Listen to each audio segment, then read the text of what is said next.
Hi, I'm Spencer Rainey, and today I'm going to talk about one of the most popular conspiracy theories in American history, the assassination of the 35th President John F. Kennedy.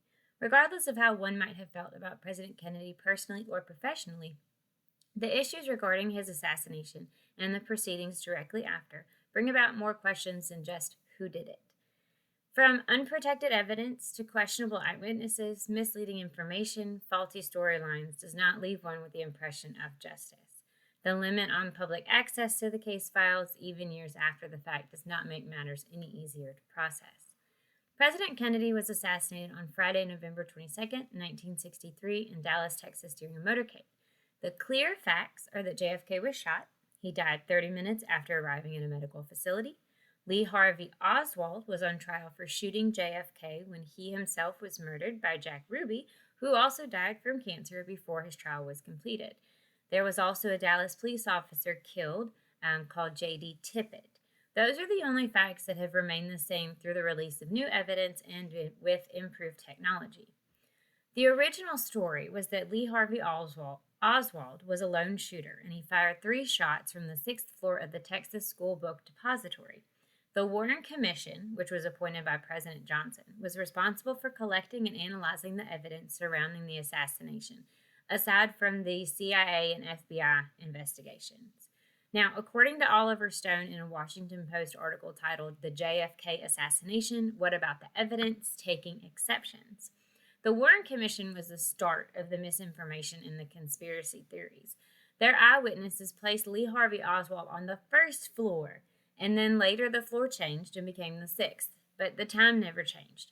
One man cannot be in 2 places at once, making the credibility of the witnesses questionable. Yet the Warren Commission kept the 6th floor statement in evidence.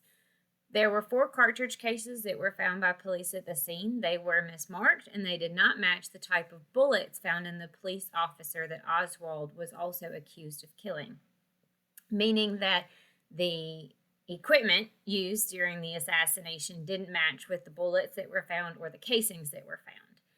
Years later, George Lardner Jr. writes an article for the Washington Post discussing new sound technology and evidence of another shooter in the JFK assassination, the grassy knoll.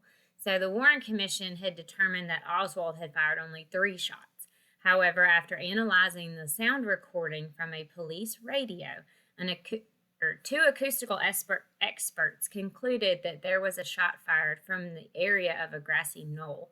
This new evidence does imply a second shooter and that Oswald was most likely not working alone if he was indeed responsible.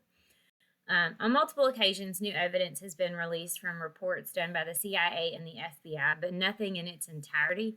The Warren Commission disregarded information that was released by the CIA and the FBI, and they clearly did not conduct a proper investigation. There is hard evidence against their credibility, but what really did happen on November 22nd, 1963? Evidence of 2 shooters, but the second was never identified.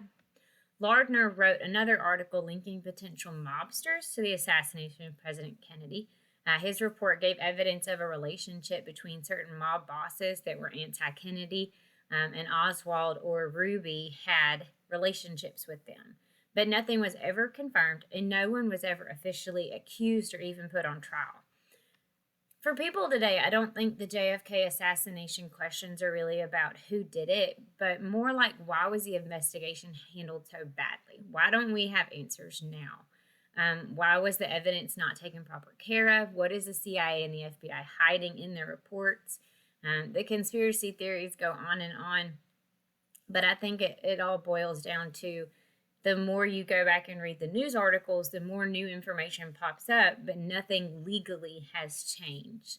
And I think it might be time to start a new investigation. So thank you for watching.